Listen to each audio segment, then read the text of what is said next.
Everyone knows the best way to make a Dungeons & Dragons character is remaking popular pop culture characters, right? Well, that's what I did, so I introduced today's main protagonist, Steve.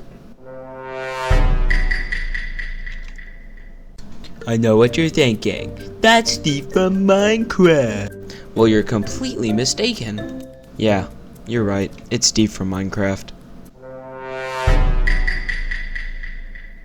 Anyways, his story starts with an unusual insertion into his head from a squid. And it turns out they're on a massive squid ship, which accidentally flies into the nether. With the squiddies distracted, Steve manages to escape his pod. Steve then makes contact with a man with an exposed brain, which talks to him telepathically. Where Steve is from, nobody really talks, so he kills the brain man. Steve then finds his first worthy opponent. Oh wait, never mind.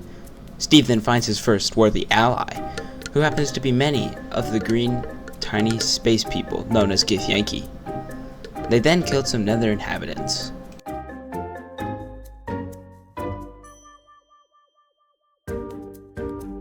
They then come along to find another potential ally trapped in a pod. Lae'zel didn't want to help, but Steve, being the well-moraled protagonist of the story, helped her out of the pod. Steve then unlocked his first achievement by finding a pickaxe in a nearby chest. The party then moved on to try to escape the ship and came across some squiddies fighting some locals. Then the party was attacked by the Ender Dragon. Wait, am I reading that right? Yes, the Ender Dragon was in the nether apparently. Steve heroically crashed the ship and jumped out, leaving the squids. And MOG'd the fall and didn't die. Oh wait, he missed. Oh, never mind, he survived. Steve wakes up after totally succeeding to MOG on the beach. He then finds Shadowheart on the beach too and wakes her up. Then proceeds to explain his epic MOG, which he definitely made and didn't fail. Steve then continues to gather some stone and totally go fishing and not stealing them from dead people.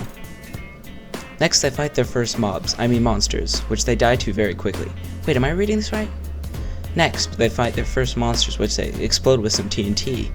Something's wrong with my notes. Steve also finds a leather helmet.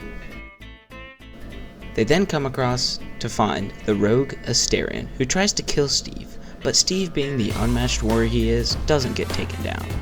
Astarion then joins the party.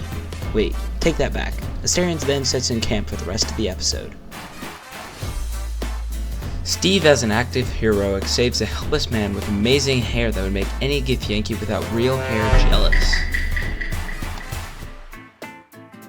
Gale joins the battle! Up next, Steve has to knock out some locals because he has awful charisma. But it was to help Lae'zel out of her little cage. The jet scrambled all your senses. Auspicious. Lae'zel then proves her worth by being able to throw goblins at one another. And after an epic battle, Steve and his party find shelter. Then Steve makes contact with a villager and makes some gold, after selling his useless stuff.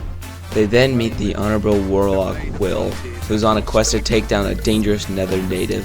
Steve agrees to help, and Will sits in camp for the rest of the episode. I'd love to join, but I don't think there's enough space for me to squeeze in. A splendid plan. We'll talk more there. Steve then commits another act of heroism by saving a child from a psychotic druid, which is a rare breed. Most druids are sensible. Steve learns of the real druid leader, who's not a psychotic, who's also a good healer, so the party sets off to find the real druid leader. The party comes across a fatally injured dwarf and his siblings that aren't dwarfs for some reason. They learn about a cult presence in the area. Along further, they encountered a demolished village filled with goblins, which Steve persuades somehow with his 8 in charisma to leave them alone. Suppose it's best to save our strength for a real threat. Past the village, they come across a dog which Steve tames with bones. Further past the forest, they find the nether native Karlach, and Will joins the party for the only time in the episode, replacing Lae'zel. The party confronts her, but Steve figures out that she is no danger and was a captive in the nether. She ends up being a great fit for the group and ends up replacing Lae'zel, who sits in camp for the rest of the episode.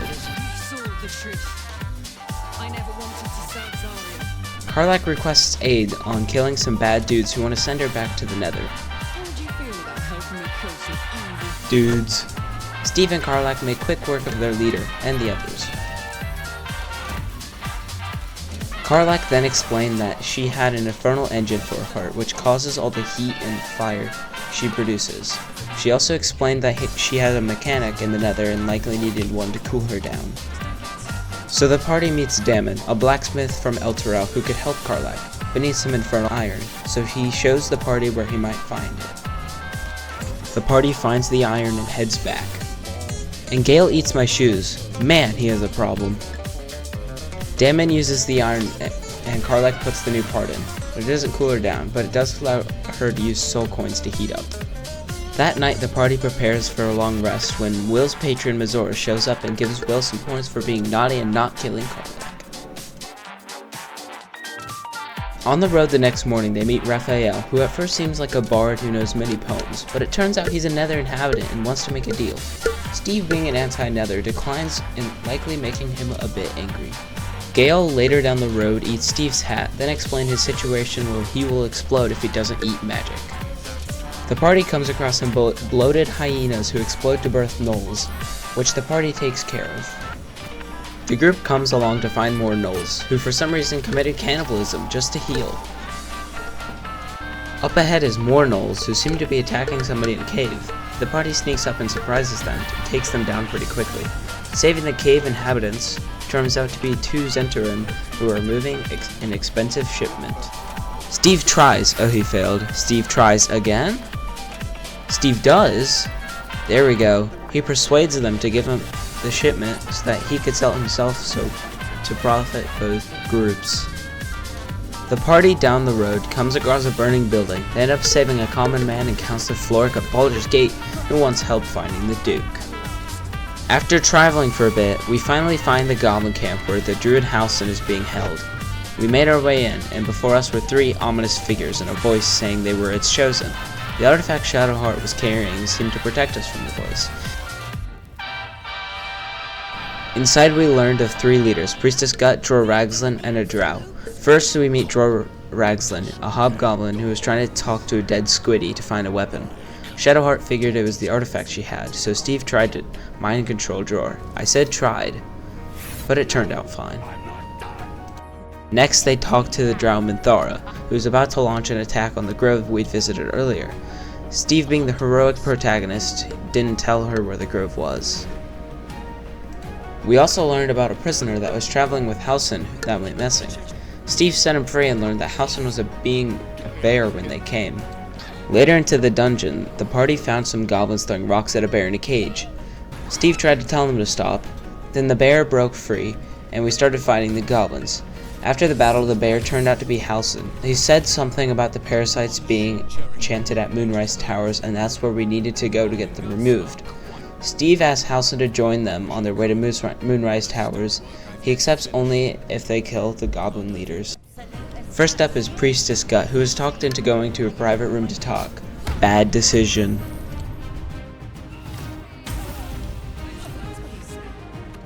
Second was Minthara, who was belted and beaten to death.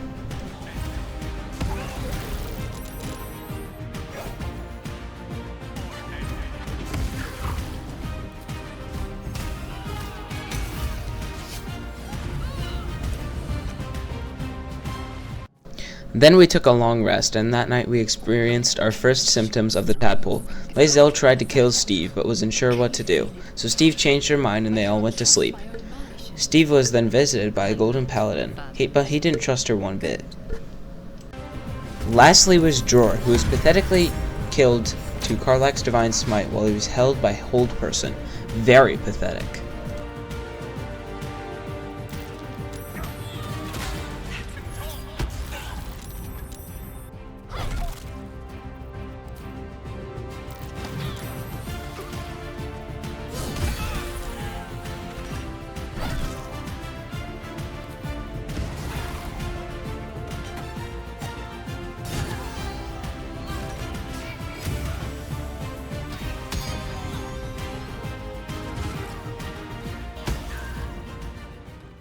And with that, Steve and his group killed the goblins.